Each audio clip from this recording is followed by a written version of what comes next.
അമ്മ എന്ത് പണിയെ കാണിച്ചേ? ആരോടും പറയാതെ ഹോസ്പിറ്റലിൽ നീ പോകുന്നല്ലേ? ആരോടാ ഞാൻ പറയേണ്ടത്? ഇവളെ ചായ വാങ്ങാൻ പറഞ്ഞയച്ചിട്ട് 1 മണിക്കൂർ ഞാൻ കാത്തു. പിന്നെ മനസ്സിലായി ഇവളെ പ്രതീക്ഷിച്ചിരുന്ന വെള്ളം കുടിക്കാൻ പറ്റാതെ ചത്തുപോകുന്നു. അപ്പൊ അവിടുന്ന് ഇറങ്ങി.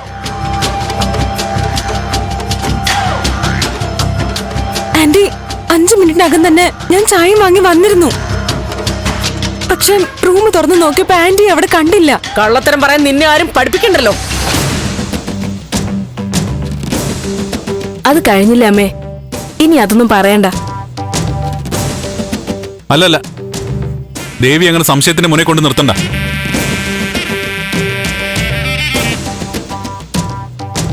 എല്ലാം പറഞ്ഞ് ക്ലിയർ ആക്കണം. എന്ത് ക്ലിയർ ആക്കണോന്ന്? അമ്മ വിളിച്ച ഉടനെ ഓടിപ്പാഞ്ഞു വന്നവളാ ദേവി. അമ്മയുടെ അടുത്തുനിന്ന് മാറാതെ അവൾ അവിടെ തന്നെ ഉണ്ടായിരുന്നു. ആണോ? നീ വന്ന് കണ്ടിരുന്നോ എന്റെ അടുത്തുനിന്ന് മാറാതെ അവൾ അവിടെ നിൽക്കുന്നത്? അതിന് പ്രത്യേകിച്ച് കാണേണ്ട കാര്യമൊന്നുമില്ല.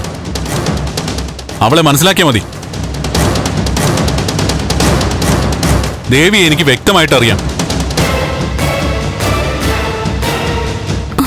നന്ദു വേണ്ട, ഇതിനി പറഞ്ഞ് വലിയ വിഷയമൊന്നും ആക്കണ്ട. അമ്മ ഒന്ന് വിശ്രമിക്കട്ടെ. എനിക്ക് വിശ്രമിക്കാൻ നിന്റെ ഔദാര്യമൊന്നും വേണ്ട. അമ്മ എന്താ ഇത്? അമ്മയ്ക്ക് സുഖമില്ലാത്തോണ്ടല്ലോ ദേവിക അങ്ങനെ പറഞ്ഞ.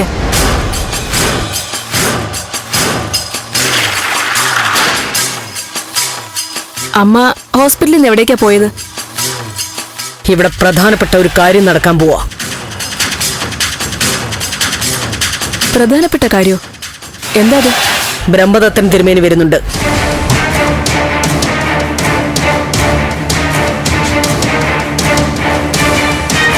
പ്രധാനപ്പെട്ട ഒരു പൂജ നടത്തണം. അമ്മ തിരുമേനി കാണാൻ പോയിരുന്നോ? ഉവ്വ്, രാവിലെ ആശ്രമത്തിൽ നിന്ന് എന്നെ വിളിച്ചിരുന്നു. അങ്ങനെ പോവേണ്ടി വന്നു. സത്യമാണോ അമ്മേ?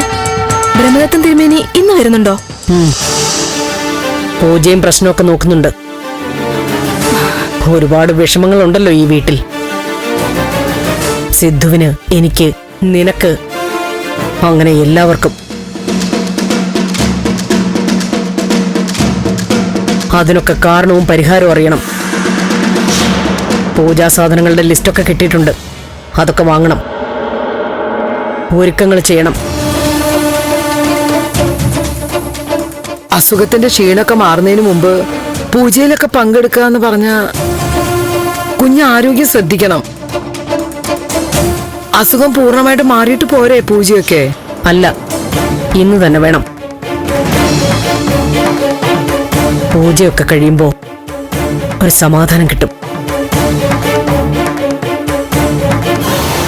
ഭാർഗവി, വിളക്കും പൂജയ്ക്കുള്ള സാധനങ്ങളും ഒക്കെ തുടച്ച് വൃത്തിയാക്കി വെക്കണം. ആ, ഇപ്പൊ തന്നെ. ശരി കുഞ്ഞ്.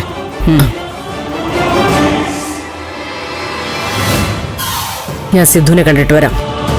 എന്നിട്ട് ബാക്കി കാര്യങ്ങൾ തീരുമാനിക്കാം.